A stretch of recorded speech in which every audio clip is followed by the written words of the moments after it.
everyone, students and teachers. Welcome to the Power and Community Podcast brought to you by Art of Me. We are a nonprofit organization that works with young people to share their stories and perspectives through writing, art, and film.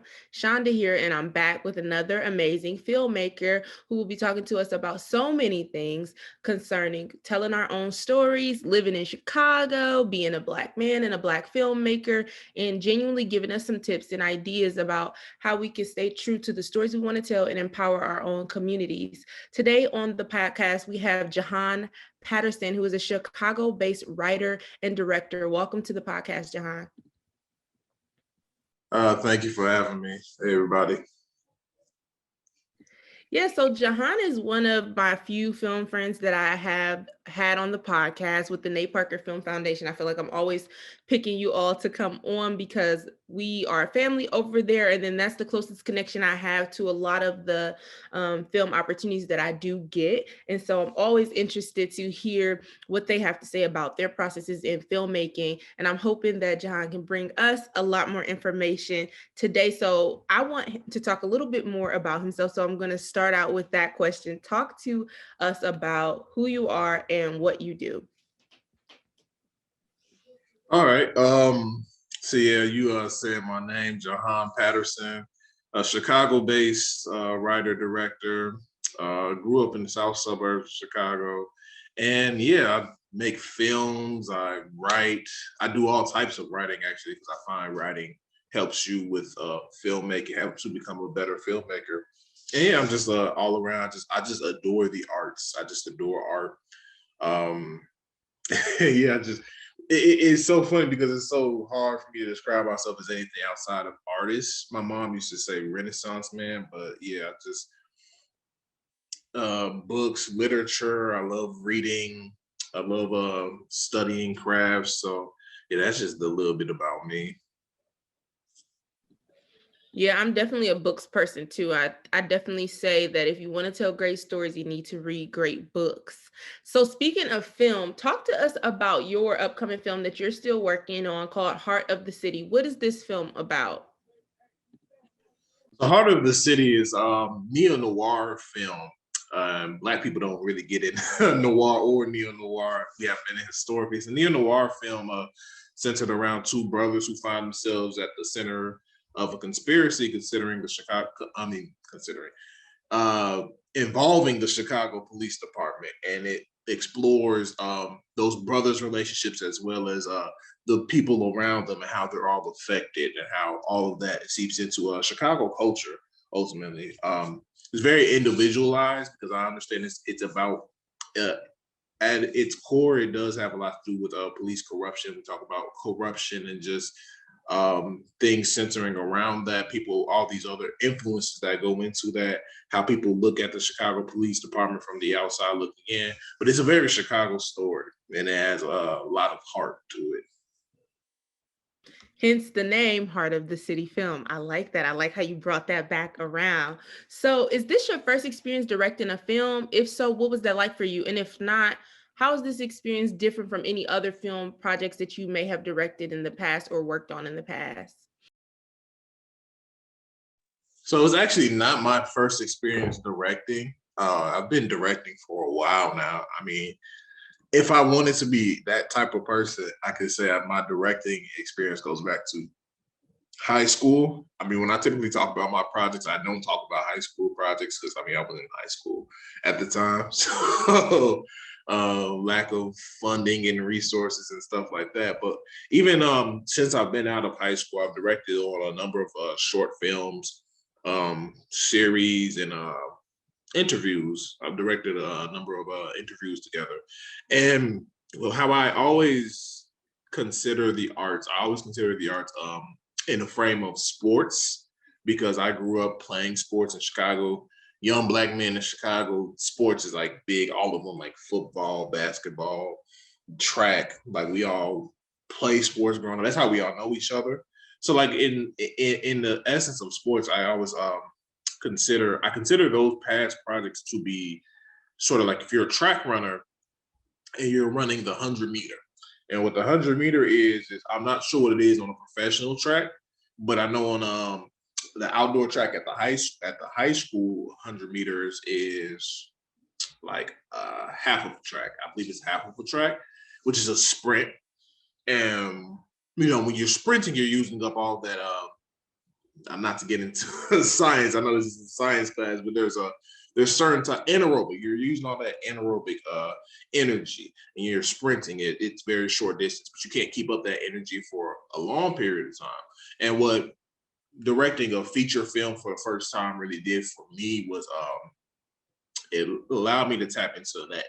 I saw that it was a tap into that aerobic part because it's more of a marathon now. It's not, you're not sprinting. You're not full throttle ahead. Like you've got to, especially in post production, you've got to take your breaks, and that's something that I've actually gotten better about I've gotten better about recently is that you've got to. It's a marathon. You've got to take your breaks. You've got to remember to breathe. You've got to let the project breathe. You've got to be able to leave the project alone and come back to it. So it's very different because like when I would do short films, for instance, like my first short film, I shot it. I did everything. I did everything on the crew behind the scenes myself. Meaning I shot it and then I edited it, I produced it, I put my own money into it and everything. And then I edited it for about I want to say 2-3 months, and that's because I was new to editing. And then it was like done. It was out type stuff. And then my next film, it was kind of a similar thing because I had done it. This time I did it with an Atlanta-based production company, and they they had set the turnaround date before we started filming. So before the first picture even went up, they had said, okay, we're going to premiere this film December 8th, which is a problem. You don't do that to your casting crew. But I mean, we made it work. We shot it over the course of 2 days, and it was like a month. We had like a month to edit it. We shot it in October, and we had a month of November to edit it, and then turn around to December. And yeah, I say all that to say that like working on a short film, it's kind of what's the word? Instant gratification. That's what it is. It's more of a you get more of an instantly gratified process because you can work on a film and have it in front. I mean, you can work on a short film. You can have it in front of audiences the same year, and like you can have them all like cheering and applauding and stuff like that. But when you're working on a feature film, I found that it's like sculpting. Sculptor, you chisel away bit by bit. You're chiseling, and it could be years before it. I always heard Spike Lee and people say like that. People say that along those lines that you come up with an idea in your head and then a couple years later it's a film. I never really like understood that completely until I actually like did it. Like, yeah, I had the idea in my head. I had this idea in my head since I was 18. We shot it last August, and like we're still in post production because we're chiseling away, trying to make sure everything is great. So like, I'd say that's the biggest difference between this and the short films I worked on is that there's instant gratification sort of built into short films a little bit because they're shorter. So like there's shorter this and that. You get feedback shorter. That's why they're good for their own purposes. But when you're talking about a feature film, ooh Lord, you strap in for a long haul. And how old are you now? How old am I? I'm 21 years young. I just turned 21 in February.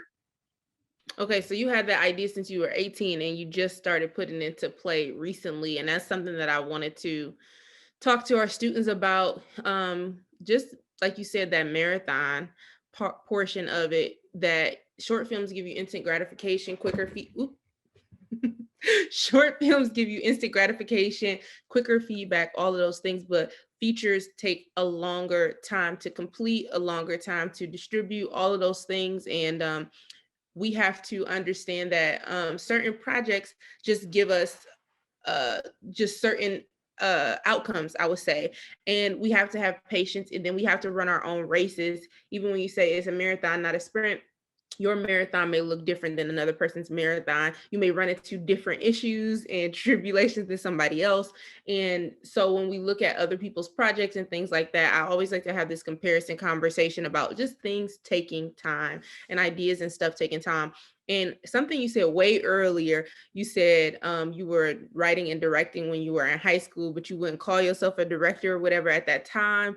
Since we have students listening in, I kind of wanted to piggyback on that and say, if you are writing and directing right now, you are a writer and director. Even though you're young, you might not have all the tools or all the things that you feel like you need to have this amazing thing. Something that I've heard Jahan say before is that you can go to all the classes you want to go to for film and stuff in college, but until you get on the set and actually do it, then you know what I'm saying, is you don't really understand who you are as a filmmaker. So I wanted to put that out there, even though John kind of was joking, like, yeah, I was in high school, I wasn't really doing much. We have so many high schoolers and college people listening. And I want to say, like, the moment you start to put it in action to tell that story, then I would say you are a filmmaker. That's what I would say. So next question, Jahan, what was the process like for Heart in the City? Briefly walk us through developing the idea, writing the script, and assembling a production team and post-production. Just quickly, I know that's a lot and you can't tell us everything, but if you can walk us through the timeline of when you got the idea to production and then post-production, that would be cool. Okay, yeah. Well, yeah, like I said, it started when I was 18.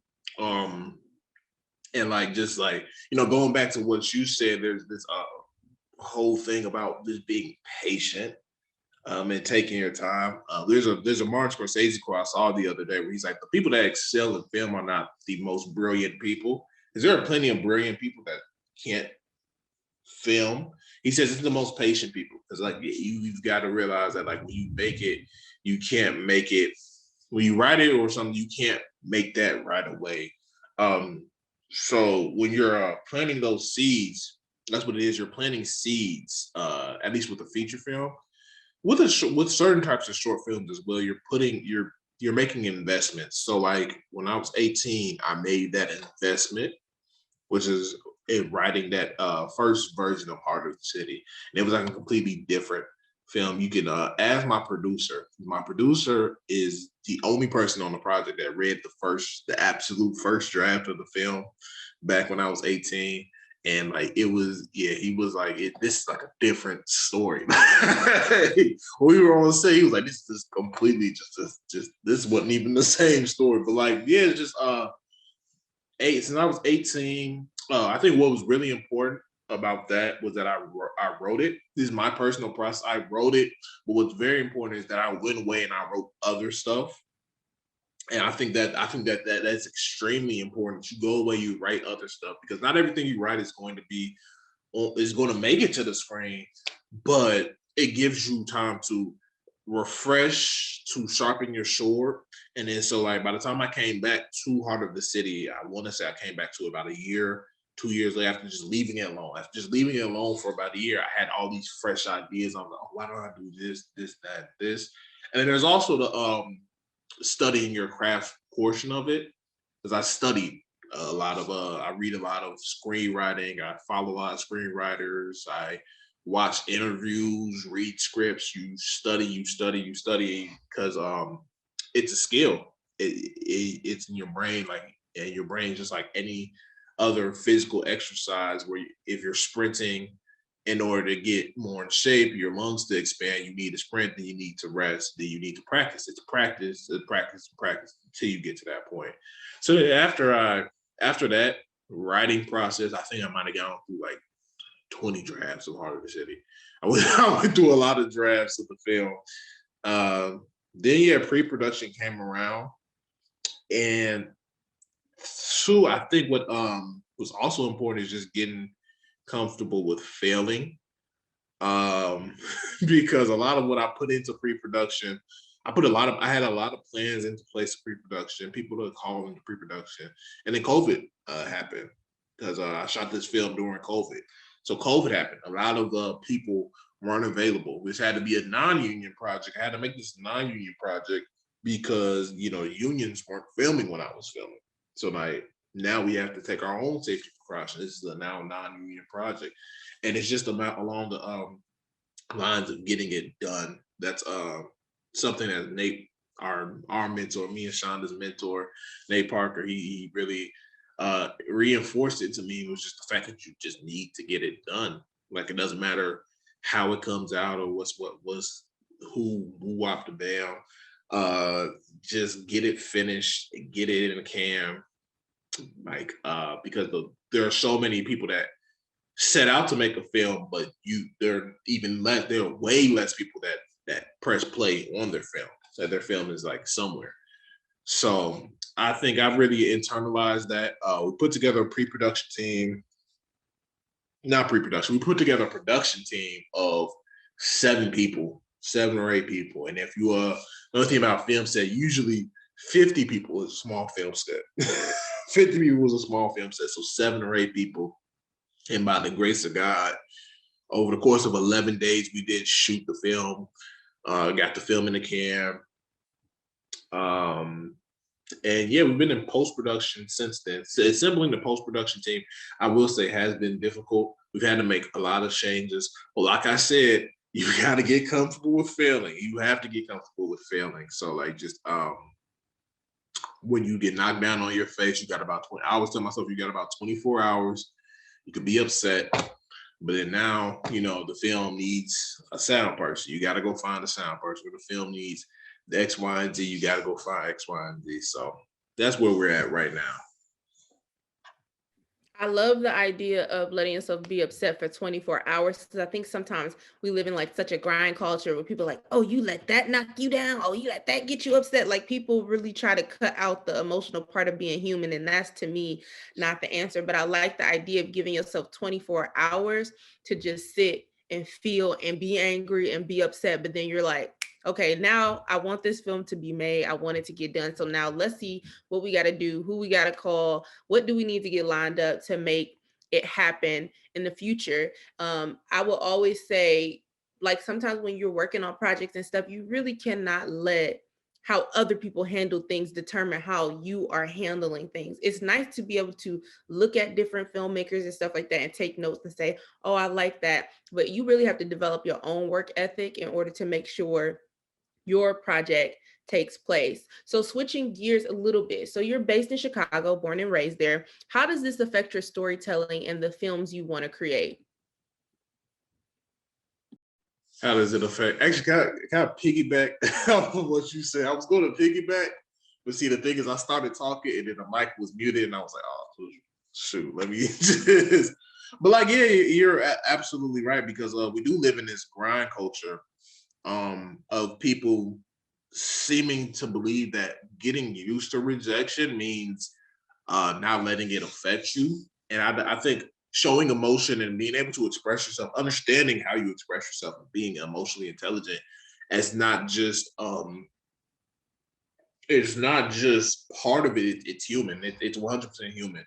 And you know, it never gets easier. You know, rejection and failing, falling on your face. That never gets easier. You just get stronger and stronger and stronger. You learn how to deal with it better. So yeah, you're absolutely right. And then like, yeah, determine your own work ethic. Find what works for you too, because that's the only way that I was able to get through this. I couldn't do this doing anybody else's work, not doing it like how anybody else would.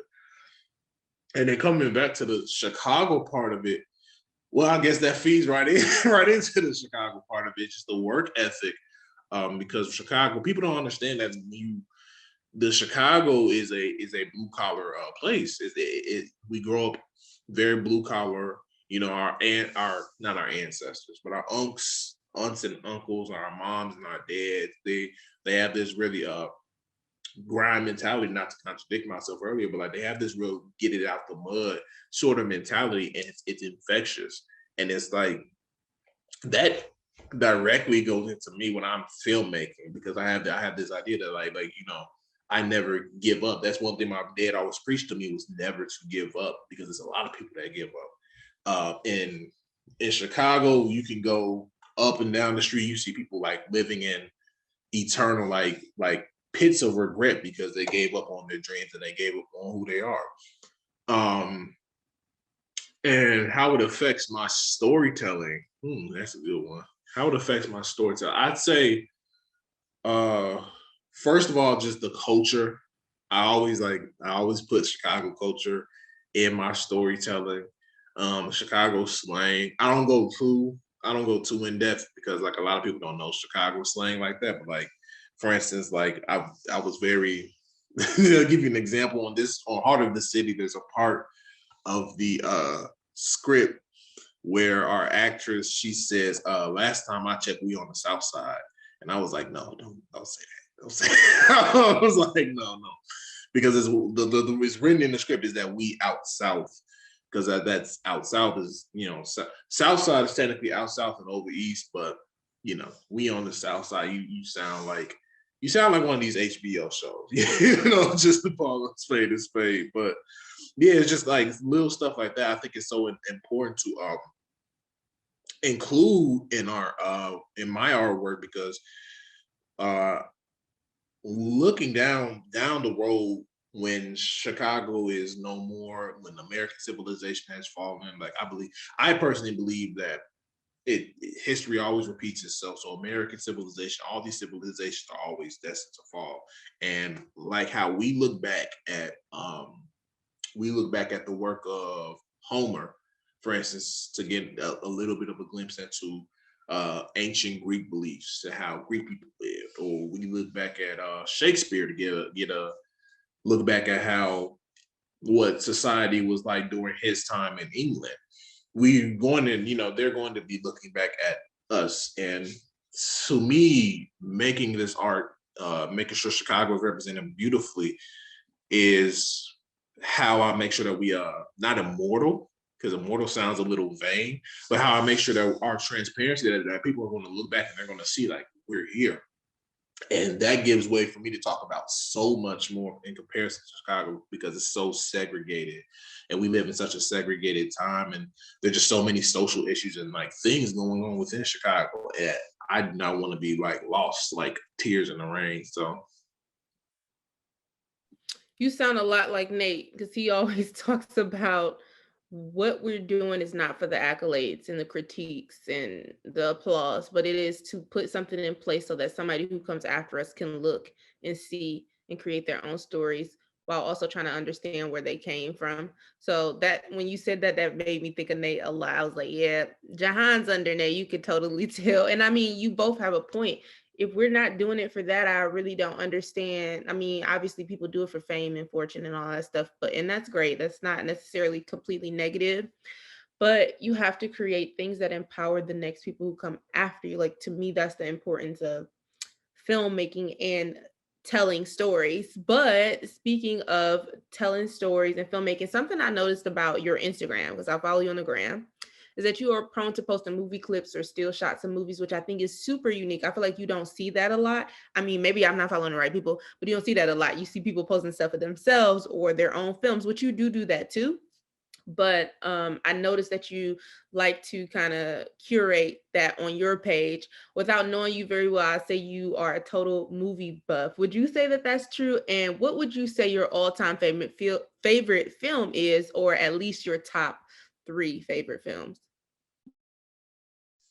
well, I would say I'm a bit of a movie buff.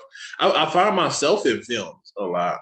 That's why I've always gotten into films. So like when you say like posted pictures, people post pictures of themselves. In a way, whenever I post I post up videos or I post up pictures of films, it's I am posting myself because I find a lot of my thoughts and point of views not only to be represented in film, but to be challenged in film. So yeah, I definitely would say I'm absolutely a film buff. I just love the world of cinema and just the idea of getting lost. I said earlier that I love like all types of art forms. All types of art forms have my heart in a special way, but cinema is my favorite art form, and it's just my art form of choice. So, and favorite film of all time. Well, that's easy. That's easy. It's Spike Lee's "Do the Right Thing." It's actually it's the film that got me into filmmaking. When I was 8, I watched it, and like it's rated R, so I wasn't allowed to watch it. But I snuck down here and I cut it on, and like yeah, just I think like before I even had the ability to articulate it, because I was like a kid, I didn't even know about like, well, I knew about like the racism and stuff like that, but I didn't yet realize that like racism and the stuff that the film addresses was not normal, or that the film was making any type of social commentary. I looked on that screen, I was like, oh, there you go. So I felt for the first time that I saw my neighborhood, the neighborhood I grew up in, and do the right thing. And Chicago is so similar to New York. People don't even know. People don't even know how close Chicago is to New York in terms of like infrastructure and a whole lot of stuff. It's very similar to New York. So like yeah, I looked out and I saw my neighborhood in that film. And what's interesting is like I said, I wasn't able to articulate why the film meant so much to me. It was just the colors, the shooting styles. It was different. It was stylistic. I think that's why my filmmaking now can be there's a lot of stylism now behind my filmmaking choices, because like just watching like the camera movements and the dollies and the crane swoops in, and just to show just how many times to show a black neighborhood, you just won't get many like that. I'll go top 3, but see, top 3 is so hard because after I get done with Do the Right Thing, it's like I don't know what else to say to you. There's a poster of On the Waterfront by Marlon Brando in my room. There's a poster of Do the Right Thing too. That's like the first film poster I ever bought. But there's a poster of On the Waterfront by Marlon Brando. I don't know if that's my top 3 favorite, but I'll give you 3 that have been impactful to me right now, because On the Waterfront was the film that made me like the biggest Marlon Brando fan. Like I love Marlon Brando to death, which is funny because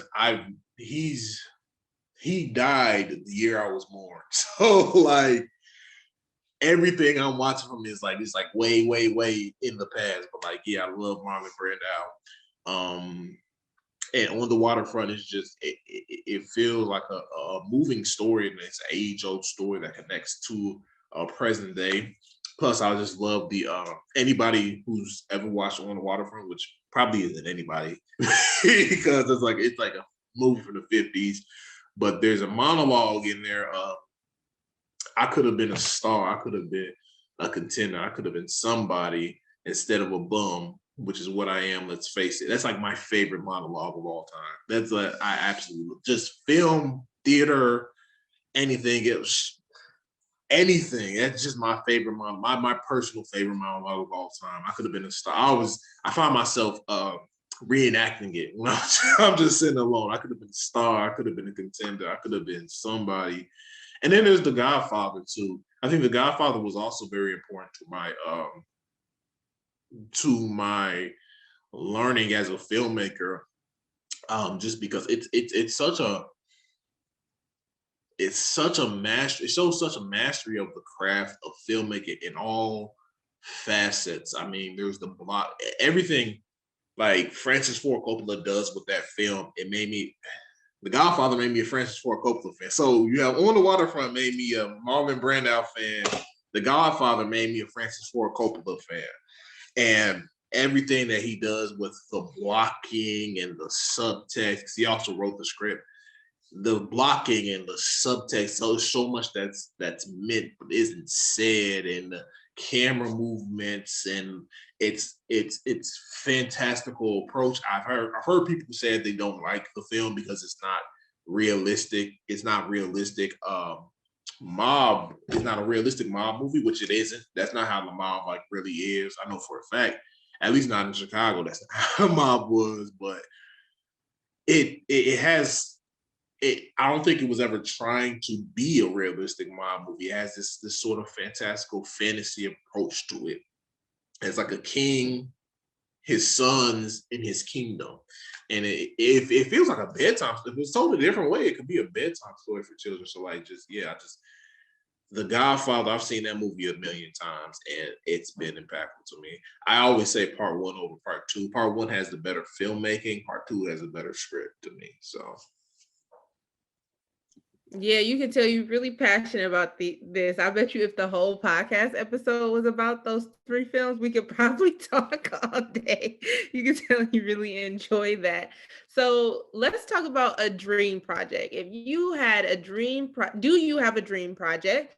And what is your insight for that dream project? If you could work with a dream producer, a dream director, dream cast, dream crew, what kind of story would you want to tell and who would you work with? well, you know what's funny is that it because my dream project always changes because I like dream about this film, so there's a whole bunch of different films. Right now, I'm actually working on a script for what I would think would be my dream project. Yeah, I'm trying to I'm trying to like formulate it because I remember a couple months ago my dream project would have been like this like really fantasy film, but I think like a film approaching like the gentrification and the disappearing of uh the South Chicagoland. I feel like I really want to do something with that um, because they're trying their best to erase the culture and everything about the South Chicagoland. I know the city of Chicago. There's 77 incorporated neighborhoods, and over half of the Black population of Chicago only lives in 20 of those neighborhoods. You know, they're trying to redline and they're trying to gentrify us and they're trying to push us out of our environments. So I actually have a script that's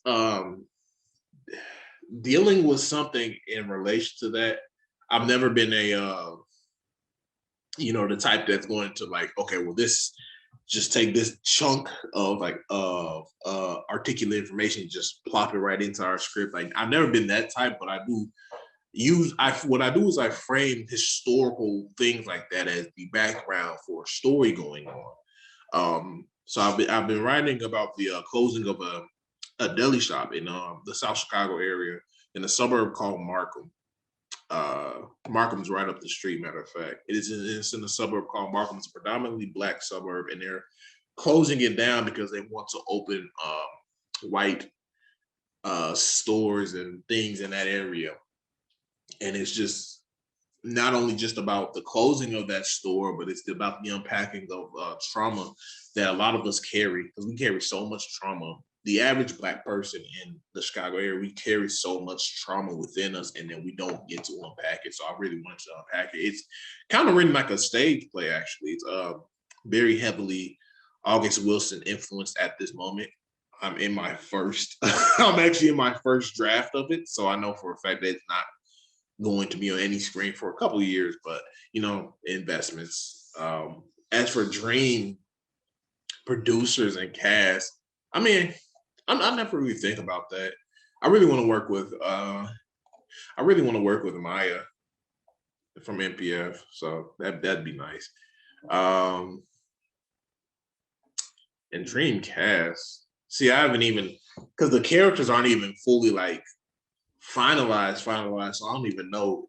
I don't even think I have a dream cast right now. I know who I would like to work with again is China off of my film. China is spectacular. She trained in New York and she is just amazing. I can't wait for you all to see her talent. She's going to. I tell her all the time, I'm like, you have Nicole Bahari talent, and she does not believe me. She does not believe me, but when she gets on that screen and she just wow, just blows whatever it is away. So yeah, I think that'd be my answer.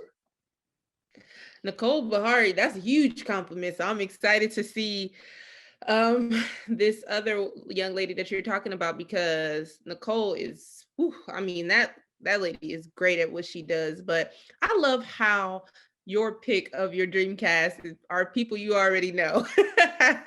You not like, even though I'm sure maybe later in life, as maybe your films and stuff get to be more known, we'll have more celebrity people wanting to work with you because they like, dude, Jahan Patterson, he can create amazing things. But you're not looking far. You're looking in your community, and I think more filmmakers should do that. We can have our goals of people that we look up to and do amazing, like we were talking about Nicole Bahari and how great she is. You could have that dream to be like, I would love for her to be in one of my films, but also look at the people around you who are starving to use their talent and their creativity to make something. And sometimes we are like so goal oriented to get to the top that we miss out on the resources and things that we have already here in our local community. Yeah, I think what's important about that is just mindset. How you view these people, because what's so crazy to me is that I see so many people that aren't quote unquote at the top. So many actors that aren't, quote unquote, that haven't quote unquote made it, and that they're grinding or whatever. But it's like these people are great. These people are putting in their talent. There's no shortage of talent in the film world. That is one thing that you always have to believe, that the reason that there are only so few people that are quote unquote at the top is not because there's a shortage of talent at all. And I think my mindset has always been, just looking at the people around me, I'm like, you guys are superstars. Like they're superstars in my book. The people that I wanted to choose, I'm like, you guys I watch y'all and I admire y'all, and you guys are like so great in my book. Like Chanda is great in my book, and she just, when we get her to start, bragging on herself and start, man, yeah, just like, yeah, these people are just great. People I work with are typically like, great in my book. So I think that's what's important. Yeah, people all the time talk about, especially with Black film, Black actors, oh, it's not enough to go around. Everybody's fighting for, those roles and stuff like that. But I'm like, if we would take more opportunity to use the people who are there, then would people really have to fight? You know what I'm saying? Like, stop, like, people try to fight for those top roles. And I get it. That's amazing. But there are so many people who are creating right now in their neighborhoods who need actors. And why isn't it more important to be about the story? I get like the money and the funding and all that. People who are actors want to be able to survive and pay their bills. So I'm not like trying to be completely obtuse about the necessary need to be paid. But I also can say I appreciate those actors who are B, C list celebrities, and you can still see them in local films. You know what I'm saying? You can still see them in things that working with directors and producers and stuff who are new. So I think if we did more of that, we wouldn't be so focused on there being sparse roles at the top. And that's a whole other systematic thing that we need to talk about Hollywood. That's a whole other conversation, because I understand why there are only specific roles and everybody's fighting for those roles is because we're completely always being boxed in as Black people, Black filmmakers, and Black actors. So I get that, but I think we need to have a larger conversation about not always trying to be on those big platforms that really don't care that much about us anyway. But that's a whole other conversation. I want to talk to you more so about your tribe. It's very difficult to make a film alone, even though you kind of have done it before. I heard you say, what kinds of people do you surround yourself with when creating a film? And what's your process of staying connected with these people and focused on the project's goal? Do you feel like a project requires both personal and professional relationships in order to make something impactful and real? I know that's a lot, but if you can answer those three parts, that would be great, because I think that it's so important to have people that you really vibe with on set with you, but then there has to be this professional level too. But I just want to hear what you have to say about finding the right people, focusing on the project, and then that personal and professional aspect of relationship on set. No, you hit the nail. Excuse me. You hit the nail right on the head, though. With regards to just, first of all, finding your tribe, that's important. Um, I don't know how much you. I don't know if anybody like watching or anything has been in like a film classroom, like been around like film professors or anything like that. But the first thing they teach you in film school, and me, I've not been to film school, but I do take film classes, and they teach us this in film classes too. He says, look to your left and you look to your right. and the people that you're going to need for your film that will come through for you are in this room right now. You know, the people that are people that are not going to let you down, people that are going to work hard, the people that are going to work hard for your vision, they're in this room right now. And what I think that speaks to, Barry Jenkins talked about that as well, how he had those people on Medicine for Melancholy before he even had access to, you know, Ashton Sanders and Regina King and Coleman Domingo and all these amazing actors and actresses, or even had access to any of that Medicine for Melancholy that was made with people from his film school. And it's very important to cultivate a tribe. They don't necessarily have to come from school, but they have to be people that are like-minded around you. You want to surround yourself with people that are passionate about this, passionate about telling stories, passionate about shaping narratives, passionate about putting our culture and putting our stories up on screen.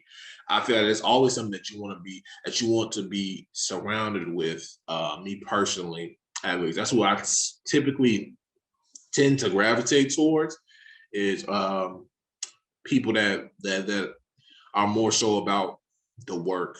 And you ask about personal versus professional relation. It's a tricky balance. It's a tricky balance to strike. I find it works. It's much easier to be on set with people that you know personally, but I think what it is that the personal connection goes through the filter of professionalism, if that makes sense. So, for instance, I was listening to the Team Deacons podcast. They have like a bunch of Roger Deakins and James Deakins, his wife. They have a bunch of people that they know personally, are personal friends that they meet through filmmaking. And it's coming down. I'm sorry. I'm sorry.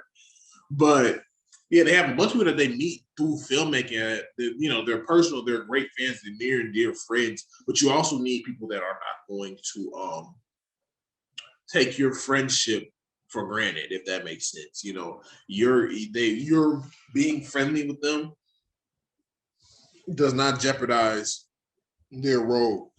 And they know that once they get on set, that the set is the set, and we all need to have this professionalism with us.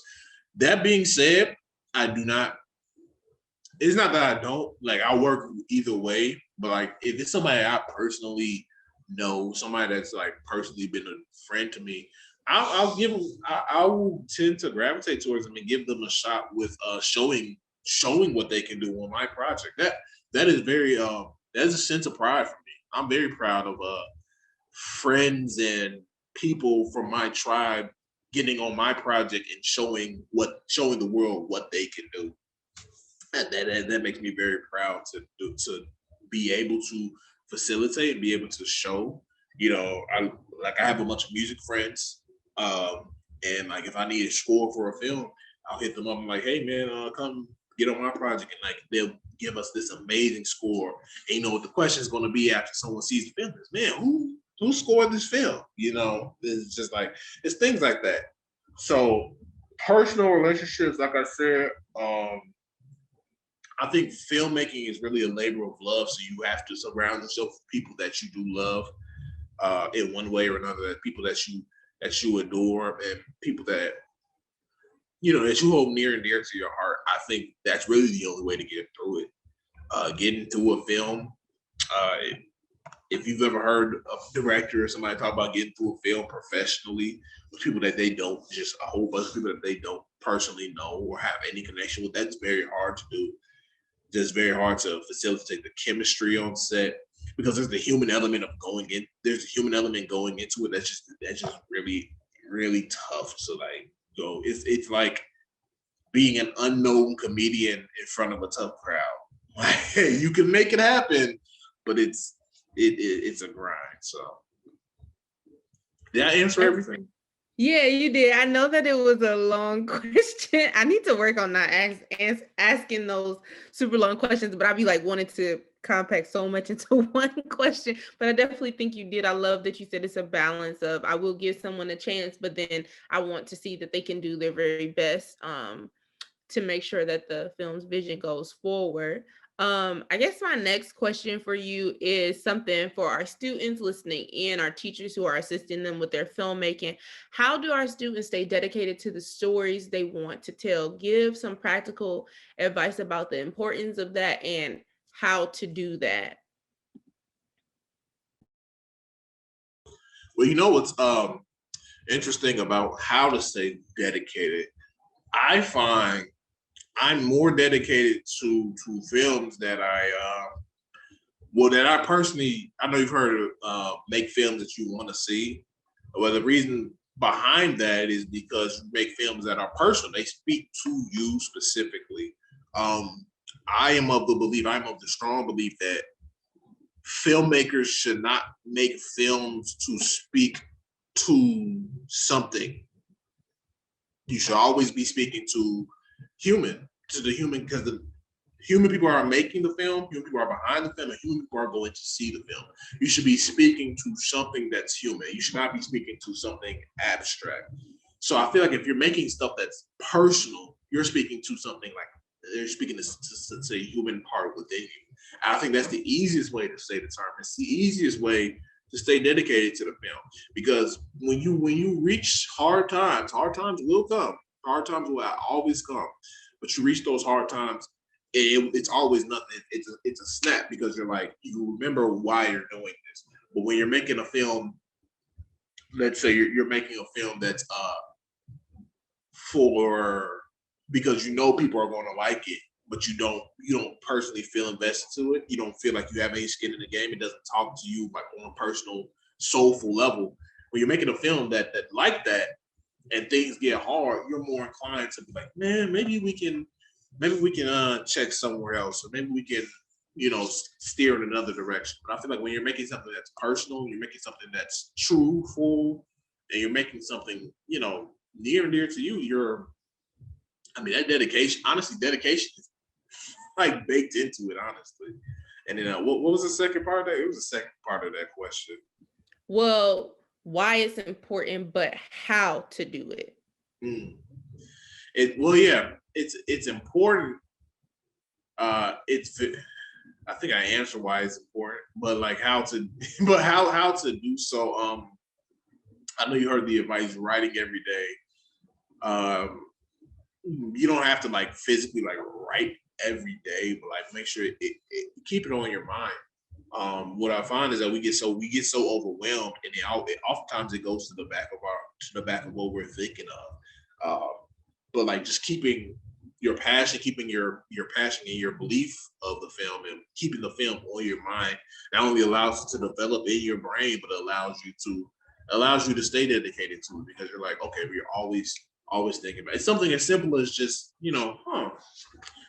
uh so and so over there, she wore pink pants in. It's like, that reminds me of so and so, this character over here. Something as simple as that. Just learning the lens of seeing the world around us as your film, seeing the world around us almost through a camera lens. So I think that's the easiest way how to do that. I mean, ultimately everybody's going to be individual. Everybody's going to be different. So as for how to do that, that's a little, I know how I do it, but how somebody else is going to stay dedicated, it's not going to be, what's it called? It's not going to be, not necessarily going to be the same thing. Yeah, I get what you mean. I definitely think you still gave some practical ideas, which is seeing the world around you as your film, because I think everybody can do that. That is a way to keep it at the forefront of your mind, and keep you to understand why you want to tell the story. And then even like people watching and stuff, when you're looking at the world and you see how other people are moving, reacting, you can decide, would my character limp like that, or would my character talk like that? Would they have that color hair? Like keeping that at the forefront of mind definitely helps with, I think, character development. And then looking at the world in infrastructure, like you said, with Chicago and all of that stuff, can help you be like, what is the vibe I want to tell? Like, I like this part of Chicago. I love the music. I love the way this part of the city looks. How can I implement that into my story, or whatever city that you live in? So I do like that practical advice of looking at the world, because I think anybody can look and decide if it's important to have certain aspects. Because if you're telling a story as a human being, we live on planet Earth. So you're telling a story similar to what you are living, that experience of living, breathing, eating, washing up, exercising, all of those things. You're telling that story just with a different person in mind. There are some things that are gonna be retracted because that character might not do it, or maybe be overemphasized, like because that character does it a lot because of who they are. But I love that idea of looking at around the world, because sometimes I think we think so hard. And honestly, if the story is not personal to you or reflecting something that you're seeing and you feel like it needs to be told, then it's probably not a story that really needs to be told. Like, don't tell stories because, oh my gosh, people will be so impressed if I talked about, just for emphasis for our Black African American kids, if I talk about Black Lives Matter, everybody would be so impressed if I wrote something about that. Okay, but what part of that can be deeper than just the surface level of that social movement? What are some things that you've seen in the movement or around the movement that is very personal to you that would tell a more unique story? Because we have a whole bunch of those stories, but what's a different way to tell it? And I could use plenty of other examples with that, but I'm just saying, like, we have to not just be like, oh, I want to tell a story because I know this is what's hot right now, people are into that, but what about it is unique when you tell it in this specific way? Yeah, because I think because the important thing to understand with that is that, well, art is an expression of self. And so like if we're making art, art will be unique in its truest essence. And that's why not to get on my soapbox about commercialization and things like what you're saying is oh well, this is hot right now, I'm going to make this because this is hot. Because when you're making art, you're making you like you're speaking to something within you. You're speaking to your own thoughts, and not no two people on planet Earth are made the same. So I always thought that was like that's another sort of driving force behind staying dedicated to your passion and everything, is that I have a story to tell. It's just memorizing the phrase, I have a story to tell. And even if you might feel like, oh well, it might not be as great or as impactful as so and so story, it's still your story. It's your story and your story only, and nobody can take that from you. Nobody can take that from you, and they can't do anything to take that from you. So I think, yeah, that's very important. It's just telling your story. I agree. I agree. And speaking of your story, when can we expect to see Heart of the City film? Well, that marathon, we still in the middle of that marathon. But my hope, my hope is that we can have it completed. We want to have it completed by the end of the year, and then we want to go the festival route. I love film festivals. I love being in film festivals. I love being around the people. So I want to take it on a festival tour. I just have to iron it out and get it to a point where I could take it on a festival tour. But when can you all see it? Might be sometime next year on an estimate. That's a very that's but listen to me. That's a rough estimate. But yeah, I know for a fact we expect it to be finished by the end of the year. So and it's June right now. So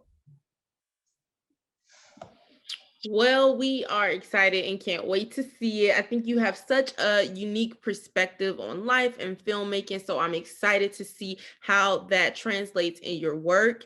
And it's been so great having you on the Art of Me, Power and Community podcast. I always enjoy listening to you talk. I think you have a unique perspective to give us. And I hope that students and teachers who are listening, that you've learned a lot, you've been taking notes, and you're walking away with something to empower you to tell the story that empowers your community and the communities around you. Jahan, before we leave, can you let us know where we can follow you on social media and where we can follow Heart of the City Film on social media? yeah, well, I'm boring, so my social media handles are just my name, my first and last name, Jehan Patterson. You can follow my Heart of the City Film underscore on Instagram. We use Instagram and we show BTS. Right now we're taking a break because we're in the midst of post production, but I can just Heart of the City Film _ And then also follow my company page. We just made a company page for Shymatic Filmworks. Heart of the City is actually our inaugural production for Shymatic Filmworks. I probably should have mentioned that earlier. Just slipped my mind, but we have a company, a film production company called Shymatic Filmworks. So yeah, just follow us. I believe the handle for Shymatic Filmworks too is Shymatic Filmworks. I'm boring. I can't come up with social media names. So yeah, follow us, shoot us a message or whatever. We'd love to have you. You all stay connected with Jehan on social media, on his personal page, the Heart of the City film page, and his production page. And thank you so much for listening to the Power in Community podcast. Speaking of social media, stay connected with us on our socials on Instagram and Facebook at artofme.org, and then our website, www.artofme.org. And if you like this episode, please rate, review, and subscribe and share it. It really helps us out a lot. And I can't wait to see you guys on the next episode. You all have a great one. See you next time.